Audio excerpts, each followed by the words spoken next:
Honestly, I cannot lie. I am shocked. I really am shocked. I won't go so far as to say disappointed because I don't watch the Real Housewives of Potomac.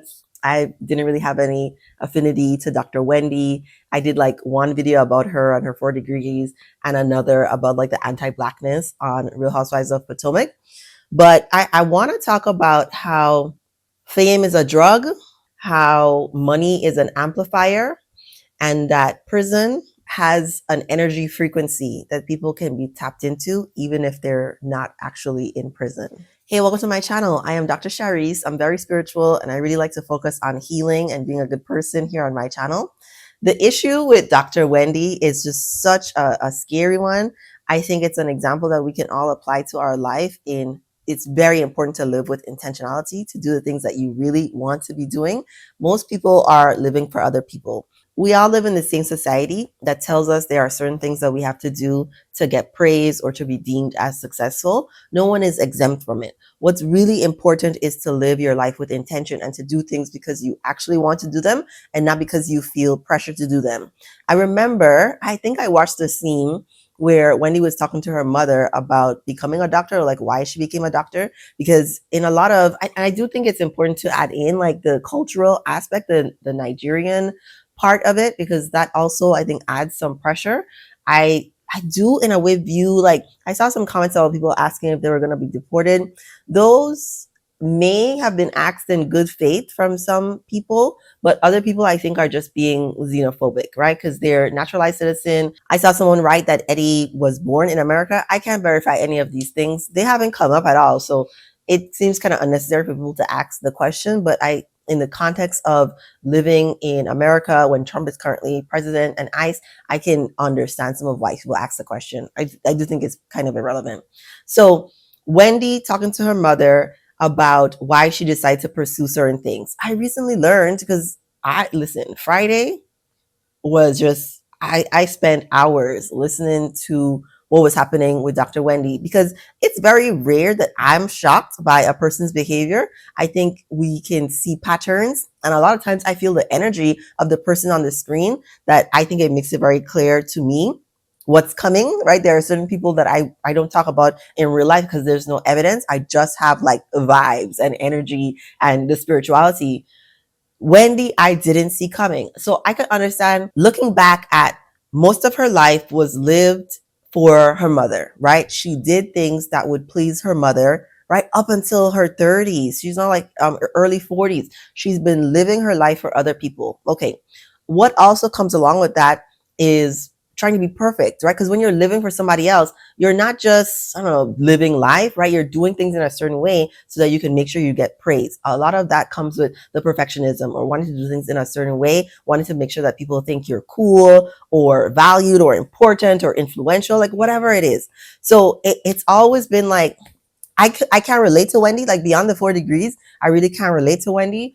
I thought it was wonderful. I thought she was one of the few housewives that presented a housewife life. You've got the husband, you've got the young kids, you've got the money. Seemingly it appeared so. You've got the prestige also, right? She also added in like a level of intelligence that we don't often, that's not like straight to anybody, but like really, really, really smart women are few and far between in there. Most of these women are like ex housewives. And I mean that like in the literal sense, like they married rich men and they did that out of survival because they didn't really have any other skills going for them until they became housewives. That's not Wendy's story. Like Wendy was a personality in her own and had successes very much outside of like reality world.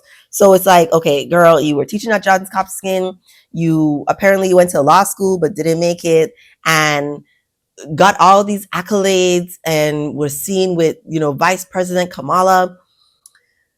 And even you, right, are susceptible to the societal pressures. And all of the housewife franchisees, I think, I listened to, what's her name? Cynthia and, oh gosh, it's so bad I don't know the lady's name. Cynthia has a podcast with a former Real Housewives of Beverly Hills castmate. And I just love the way they talk about the women, because like they're human, right? They just talk about the humanity in them. And I think that can be forgotten.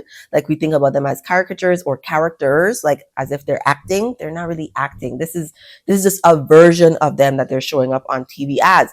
But that even outside of the filming of the show, people are wanting to make sure they put on like a really good presentation so that they'll be asked back to the show.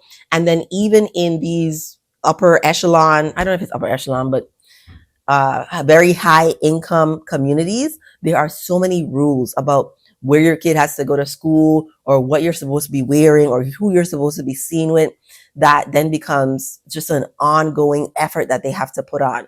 I can see a version of that with Wendy, Dr. Wendy and Eddie. Now, people are speculating about, and I think it's fine to speculate. I think this is literally what, like, this is like YouTube and social media are for. Like, we're looking at, I feel like I'm wearing glasses. We're looking at other people and seeing like what part of their lives can we relate to? Like what is really going on here? How is this something preventable? Like what can we learn here? So I don't really see a problem with speculating. I didn't go to law school, all those things. I know it's like innocent until proven guilty, but we can still have conversations.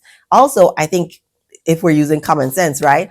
I don't think any of the housewives that have been under investigation, like actually the police had something that they came to us with, didn't get convicted, right? I think people are talking about, and I don't watch I think it's Beverly Hills. I don't know if it's Beverly Hills or OC. But PK and Dorit, I think, are the ones whose home was broken into. Correct me if I'm wrong. I don't know. Someone's house over there on the West Coast was broken into, and like an actual person, like I think it was like a home invasion kind of situation where the woman was home and they stole whatever they stole. That people are saying that may have been also insurance fraud, but there's like no evidence, right? No one has, I haven't seen any police come forward and say they're trying to get evidence on this or that there's charges filed against them. And we've seen across a lot of the reality stars, and I'm sure this is probably a common crime in high income communities where people are living beyond their means, but I guess they just didn't do it the way the other people do it. And so the information that we have so far is just very shocking and sad.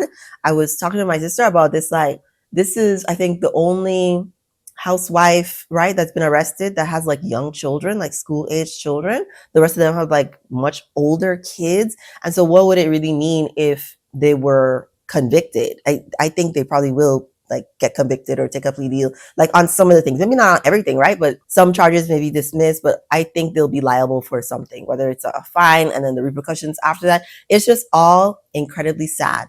But the 3 points I made before, right? Money is an amplifier. And so a lot of the things that people do in like regular life, when you have a lot of money, a lot of eyes on you, right? The addiction to fame, it just means that you are going to fall like from higher down.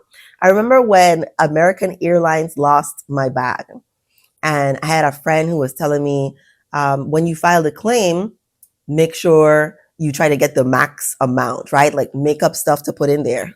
For what? Like, I mean, it was a guy. I'm like, I would never do that, right? I'm so, this is like years and years ago, right? And so even in my youth, I've just been a very moral person. I do not like, not breaking the rules, because I bend the rules now because some of the rules are literally just made up stuff that people try to do to keep us, in check.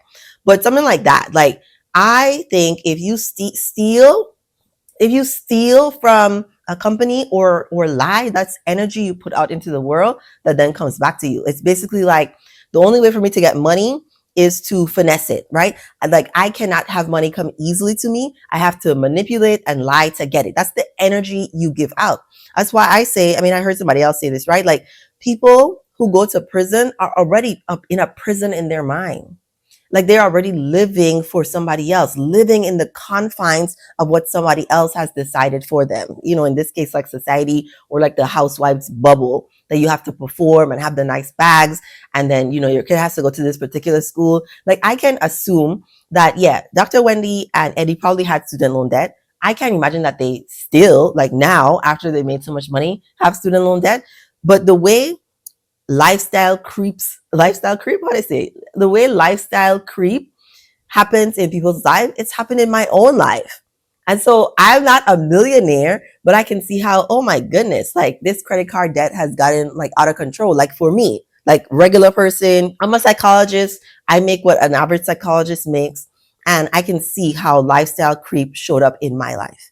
I can only imagine that in Dr. Wendy and Eddie's life, you go from $10,000 a year, tuition for your kids to $30,000 a year for each kid. Like I can just see so many ways that they probably were overspending and were putting out a lifestyle that wasn't authentic to them. Whether it's like we bought more jewelry this year than we did last year, or instead of getting a nice bag for her birthday and Christmas, she gets one like every 3 months. Like I see so many opportunities for people to overspend. And if you have poor money management, this is what it will get you. Because honestly, I don't know if it's like a black thing that they didn't, I don't know, try to steal more money from somebody else. I don't know, but it gives like a feel of desperation that they're just trying to cover their bills or just trying to cover their expenses when they probably made like $2 million last year.